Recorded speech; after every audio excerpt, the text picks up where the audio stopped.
আমি জামাতকে ভোট দেইনি, যেটা সত্যি কথা। আমি মনে প্রাণে জামাতকে, আমার নিজের যে আসন সেখান থেকে যদিও বিএনপি হয়নি, এটা আমার একটা কষ্টের জায়গা। আমি জামাতকে পছন্দ করি না। আমার যদি ব্যক্তিগত কোনো কিছু বলতে চান, আমি জামাতকে খুবই অপছন্দ করি, এনসিপিকে আরও বেশি করি। নতুন সরকার গঠন হয়েছে, আমি খুবই খুশি। আমি নিজেও এবার ভোট দিয়েছি। আর সবথেকে বড় কথা হচ্ছে যে যারা ক্ষমতায় এসেছে আমি তাদের উপর আশাবাদী। বর্তমান প্রেক্ষাপট যদি চিন্তা করতে যাই, বর্তমানে আমাদের আমি প্রথম যে কথাটা বলবো সেটা হচ্ছে যেটা কোনো সরকার দিতে পারেনি, আমি আশা করব যে এই সরকার জানি বাংলাদেশের মানুষকে সেটা দিতে পারে। এমনকি অনেক কিছু আমরা দেখতে পাচ্ছি যেটা আসলে নতুন আমাদের বাংলার মানুষের কাছে, যেগুলো আসলে নতুন। এরকম নতুন অনেক কিছু যাতে আমাদের সরকার আমাদের বাংলার মানুষকে দেয় এটা। আর সরকারকে একটা কথাই বলবো, প্রশাসন জানি সব থেকে বেশি, প্রশাসনের দিকটা জানি সব থেকে বেশি আসলে ফোকাস করে, কারণ বাংলাদেশের মানুষ আইন মানে না। ঠিক আছে, এই যে ধর্ষণ, শিশু ধর্ষণ হচ্ছে, হত্যা হচ্ছে, যেখানে সেখানে আসলে মানুষকে মেরে ফেলা হচ্ছে। আমি সরকারের কাছে আকুল আবেদন করব এই জিনিসগুলো যাতে বন্ধ হয়, যাতে মানুষ এই যে একটা ভয় যে আমি এটা করব বা আমার একটা বাচ্চা হবে বা সেই বাচ্চাকে আমি সাবধানে রাখতে পারবো না, আমার কখন বাচ্চাটা লাশ চলে আসবে, এই চিন্তা যাতে কোনো বাবা মায়ের আসলে করতে না হয়, আমি এই সরকারের প্রতি সেই একটা রিকোয়েস্ট রাখতে চাই। আইন শৃঙ্খলা বাহিনীর আমি কোনো পরিবর্তন এখন পর্যন্ত দেখিনি।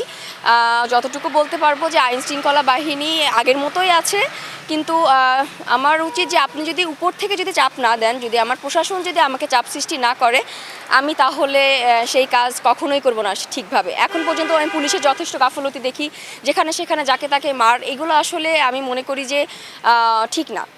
আর নতুন সরকারের কথা বলতে গেলে, যে নতুন সরকার যেহেতু এসেছে, তাকে আমরা দেখতে পাচ্ছি যে আমাদের প্রধানমন্ত্রী খুবই নিরাপত্তা, আমাদের যে প্রধানমন্ত্রী বলতে আমরা যা বুঝি গাড়ি বহর, সিকিউরিটি, এটা আসলে অনেক কম দেখতে পাচ্ছি এই মুহূর্তে। যে আমাদের প্রধানমন্ত্রী একজন নর্মালি একটা মানুষ জ্যামে দাঁড়ায় আছে, এটা খুবই ভালো লেগেছে আমার কাছে, যে আমাদের নতুন প্রধানমন্ত্রী নর্মাল মানুষের মতোই জীবনযাপন করছে। এটা আমার কাছে খুবই ভালো লেগেছে।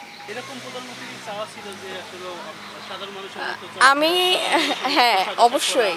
হ্যাঁ, আমার কথা হচ্ছে যে প্রধানমন্ত্রী নেতা যদি হতে হয় তাহলে অবশ্যই মাটির কাছে যেতে হবে। যদি মাটির কাছে না গিয়ে মাটির মানুষকে যদি না বুকে নেন, আপনি কখনো সেই মানুষের কষ্ট বুঝতে পারবেন না।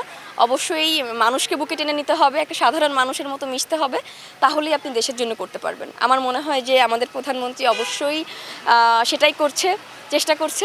আশা করি যে অনেক ভালো কিছু হবে। এটা আসলে আমি বলতে পারি যে প্রত্যেকটা সরকারেরই মানুষ তো আসলে ফেরেশতা না, প্রত্যেকটা মানুষেরই ভুল ত্রুটি থাকে, যে ভবিষ্যতের কোনো পাস্ট ইজ ওয়েস্ট পেপার, তাই না? আসলে অতীত নিয়ে পড়ে থাকাটা আমি মনে করি যে খুবই ভুল একটা জিনিস। অতীতে মানুষের ভুল হয়েছে, প্রত্যেকটা সরকারেরই ভুল ছিল। দ্যাটস মিন এটা না যে আমি ভুলের উপরেই থাকবো। প্রত্যেকটা মানুষকে ভুল শোধরানোর সুযোগ দিতে হবে। সো দেশের বাইরে ছিল, সে দেশে এখন এসেছে, আমরা মনে করি যে এখন যেহেতু এসেছে সেইভাবেই দেশের হালটা ধরবে। এটা আসলে একটা কি বলবো, ভোট দিয়েছেন হয়তো বা জামাতকে, কিন্তু আমি জামাতকে ভোট দেইনি, যেটা সত্যি কথা। আমি মনে প্রাণে জামাতকে, আমার নিজের যে আসন সেখান থেকে যদিও বিএনপি হয়নি, এটা আমার একটা কষ্টের জায়গা। আমি জামাতকে পছন্দ করি না। আমার যদি ব্যক্তিগত কোনো কিছু বলতে চান, আমি জামাতকে খুবই অপছন্দ করি, এনসিপিকে আরও বেশি করি। আমি আন্দোলন কখনো এনসিপির হয়ে করিনি। আমি সাধারণ জনগণ বলতে আমি স্টুডেন্ট হয়ে করেছি। আমি যদি জানতাম যে এনসিপি এই কাজগুলো করবে, কখনোই আমি এনসিপিটা দূরে থাক, আমি কখনোই আন্দোলনে যেতাম না। এটা আমি আগেও বলেছি যে এনসিপি, কারণ যারা রক্তের সাথে বেইমানি করে, আমি তাদেরকে আসলে পছন্দ করি না। এটা একটা কথা। শহীদের রক্তের উপর যারা দাঁড়িয়ে বেইমানি করতে পারে বা রক্তের উপর দাঁড়িয়ে যারা রাজনীতি করতে পারে, আমি সেই দলকে মনে প্রাণে ঘৃণা করি। আমার ভেতরে আমি অন্যায়কে অন্যায় বলবই। এটা আমার, যদি আপনি আমাকে কালকে মেরেও ফেলেন, আমার বিভিন্ন বক্তব্যের পর আমার বিভিন্ন হুমকি এসেছে। এটার জন্য এমন না যে আমি আসলে থেমে থেকেছি, সত্য কথা আমি বলবই।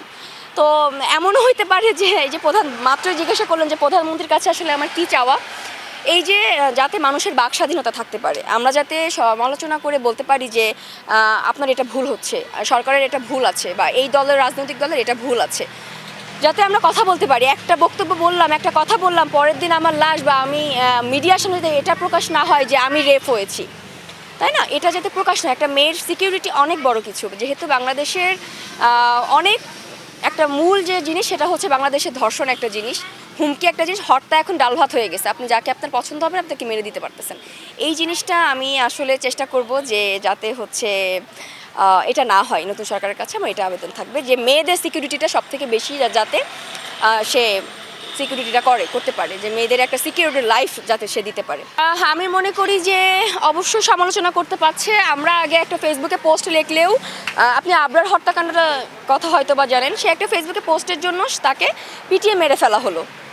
এখন এরকম যদি হতে থাকে যে আমি ফেসবুকে একটা মানুষের আমি দলের সমালোচনা করতে পারবো না, বা দলের সমালোচনা করলেও সেটা আমার জন্য জীবন মরণের প্রশ্ন উঠে আসবে, আমি আসলে এরকমটা কখনোই চাই না। বাক স্বাধীনতা এখন আছে, মানুষ বলতে পারছে, প্রত্যেকটা সরকারের প্রত্যেকটা দোষ ভুল ত্রুটি নিয়ে কথা বলার সুযোগ বর্তমানে আমাদের হচ্ছে।